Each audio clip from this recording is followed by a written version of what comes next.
Obviously, by the view behind me, you can see that I've done quite a bit to the boat since our last episode. And so I'm trying to get caught up with all the footage and everything we did to the boat to get us here. So stay tuned for episode 20. Roll the theme. In 2014, we bought an old 42-foot catamaran. And even though we had no experience in sailing anything, we spent a year renovating and refitting her to do just that. We sailed the entire Caribbean for almost 2 years before we sold her in 2016.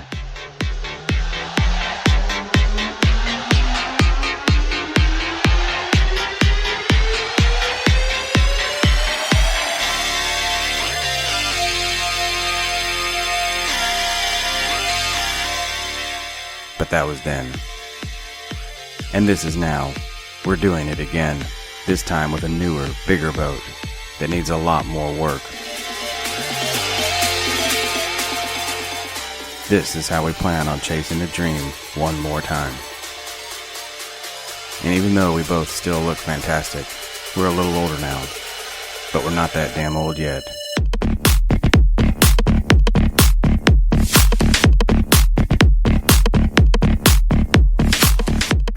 This is our story, and the story of sailing vessel Catchin 2.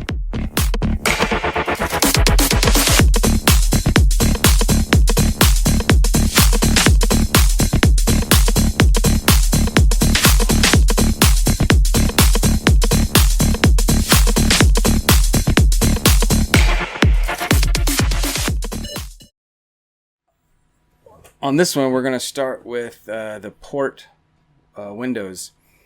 The front one on the port side was cracked and really messed up, and the rear one was just a lot of scratches on it. So they needed to be replaced. It was definitely difficult to replace windows that actually worked, but they needed to match the starboard side, and I had the material already. I already had the windows cut out. Just needed to replace them.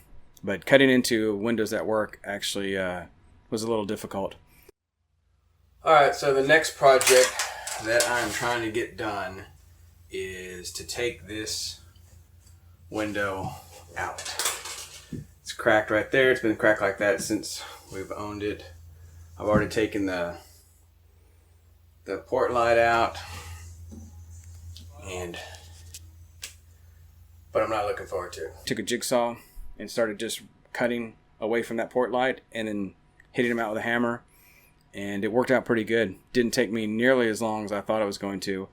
But that was the easy part. The hard part is getting all the Sikaflex that glues these windows in, get that removed. And even that didn't take that long. So after you remove the biggest part of the Sikaflex with the spatula, I just get a wire brush on the end of a drill motor and it gets the biggest majority of it off, and then I've followed that up with an orbital sander. So between that two, the work, I made pretty good work of it. It went a lot faster than I was expecting. After you get it all cleaned up, you install sticky back foam, 1 inch wide, and I think 10 millimeters thick is what I used.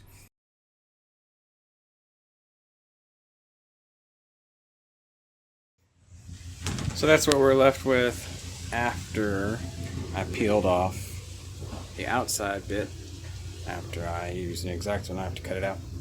So now what I'll do is sand that before I put the primer on.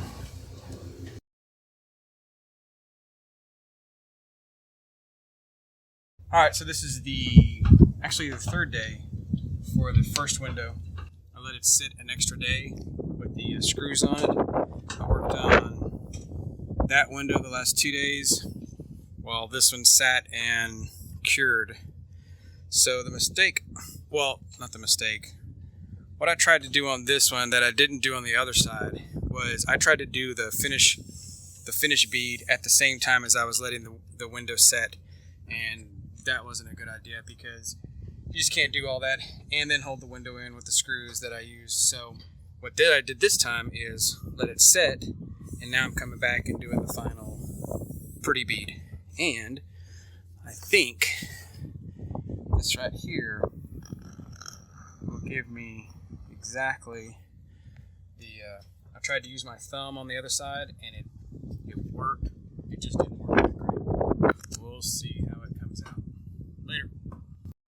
And one of the things that I did not do is put the port light windows back inside of these windows. The look of the boat is so much cleaner now, with especially the dark smoke windows. I could not bring myself to cut a hole and put port light windows back inside those windows again. It would have ruined the look of the boat. Right now, it looks so good, and I wanted to see if I could get enough ventilation through the boat without those side windows. And so far, so good. I mean, I have not had any problems. It's been comfortable on the boat at anchor, so I'm going to keep them out. I don't plan on putting them back in, and I'm glad I didn't do that. Alright, so to eliminate any fuel problems, the decision was made to cut 3 access holes in each fuel tank, because there's two baffles that go up and down in full width of each fuel tank. So there's no way to get access to each section of the fuel tank without doing 3 holes. I've already done the port side. I'm working on the starboard side now. This is the side that had most of the water in it, but the port side was terrible too. So I was going to show you what the inside of a tank looks like that has algae growth in it. So these are the access panels I'm cutting. This is what I'm using. 1/4 inch thick aluminum, 6x6, and my baffles are right there. That's a baffle, and there's a baffle. So I have 3 sections to this fuel tank, and this is the first section.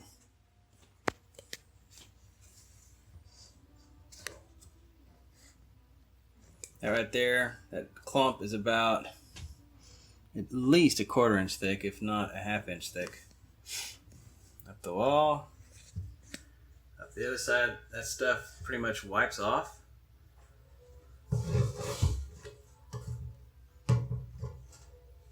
So we've drained all the fuel off, and that is what's left.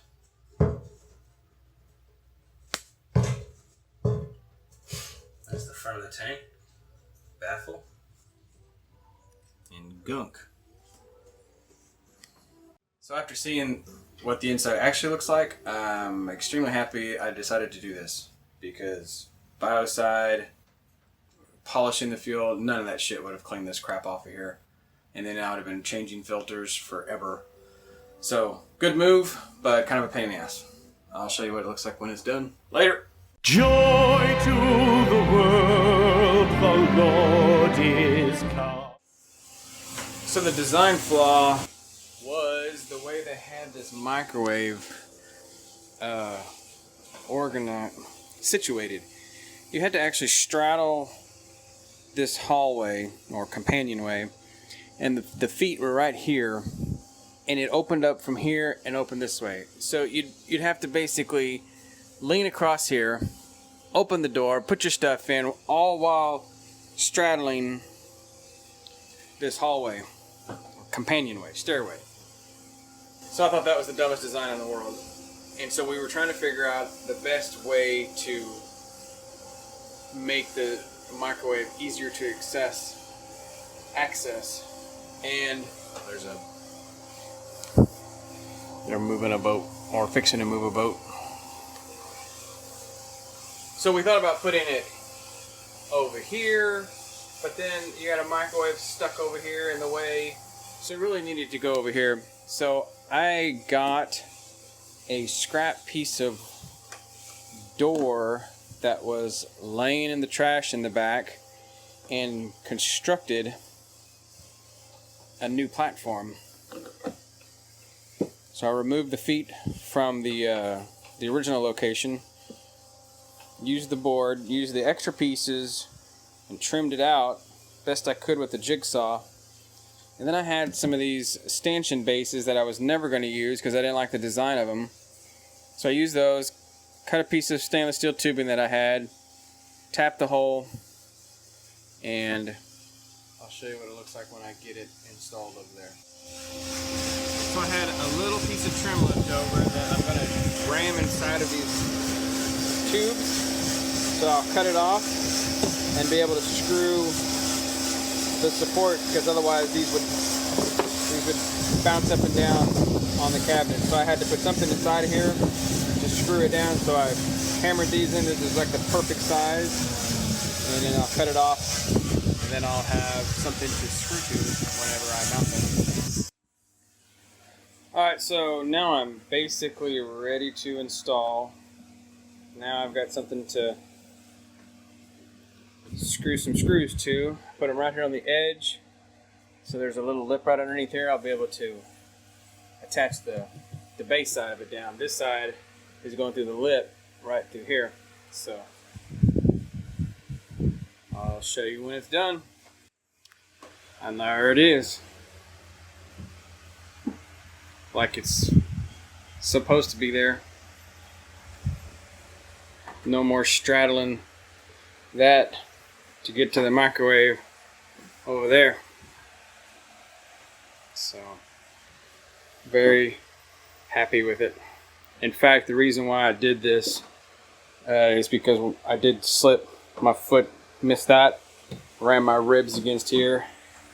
I thought I cracked a rib, so it was time to solve that problem. Well, we found some delamination spots on the bottom that Kevin's now cutting out.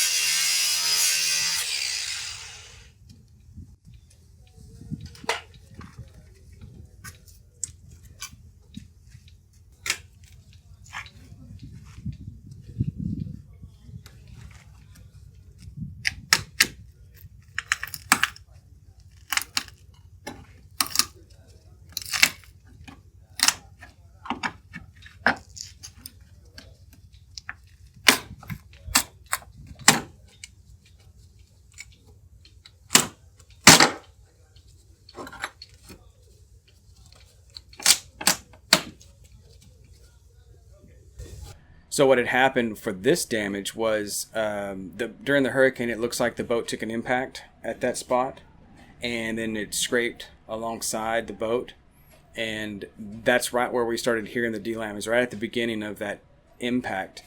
So when we started peeling it away, we made a section, still was delammed at the very end, so we made a little bit bigger section. So you kind of just grow your section based on what you're hearing when you tap on the boat. See it. Yes, it's following the. You can see back in there where the wood is separated. It's kind of following. But this was the major bash spot. The first one. Somewhere in here.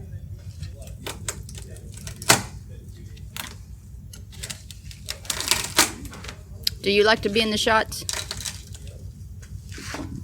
I would stand over there. Although you're getting a good angle. I don't care.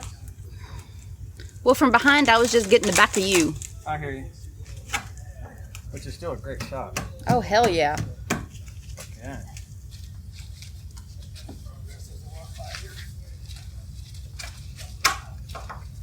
You're catching one of those rare moments on film where he's working? Where he's doing the manly stuff. That's what I told him.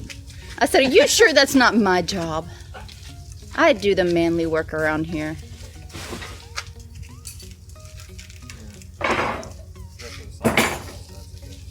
Yep.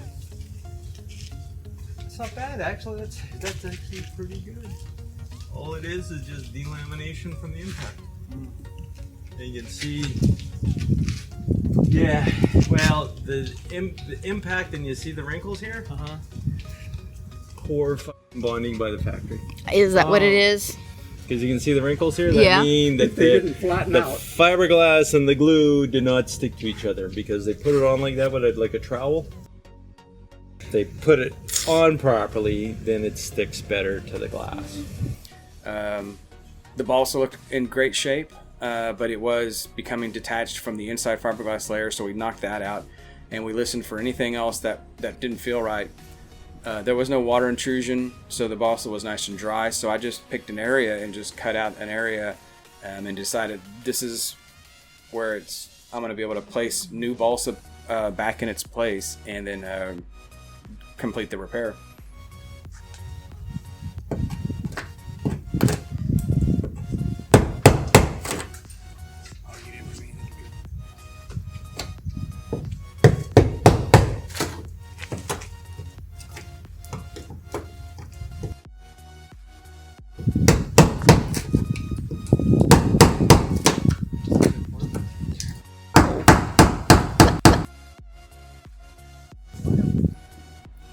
So what you do is you chip away all the old balsa that you want to make a pattern of. You glue in, you use resin and 403 to glue in the new balsa to your pattern, and you fill in all the areas with the 403. And then before that dries, you put we put one layer of 1708 fiberglass on top of that, and then peel ply on top of that, and let that all dry so to have a nice smooth area to begin finishing up all the layers of the fiberglass to get it built out enough that I could longboard it and use as little 407 filler as I could. And at the end of this, I ended up using 8 layers of 1708 fiberglass to do this repair. And then you use 407, longboard all that, and then you're ready for barrier coat. And it really came out great for my first time. But I had so much help from the other owners in the boatyard, especially Daryl and Cobus. They are really good at fiberglass repair, and they helped me and guided me through the whole thing.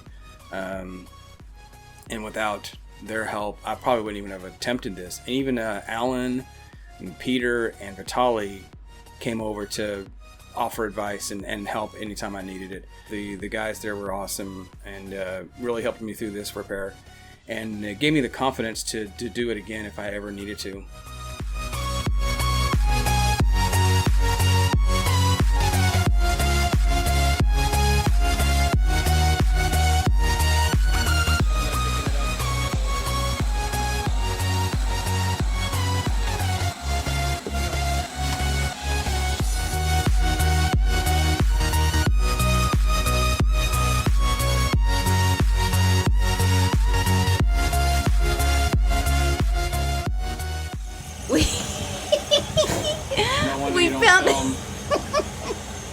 We found a window covering that for one of our windows, but the trim's coming off of it. So Kevin's got the sewing machine out, and he's gonna try and see if we can get it fixed. Here's Kevin sewing away.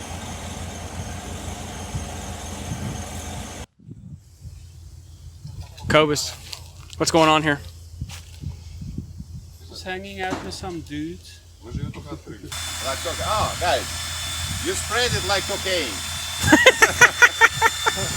In a line? Yeah. Tammy makes pretty big lines, so it may be too much. Yeah, that's the calco. And I need century notes to go with it.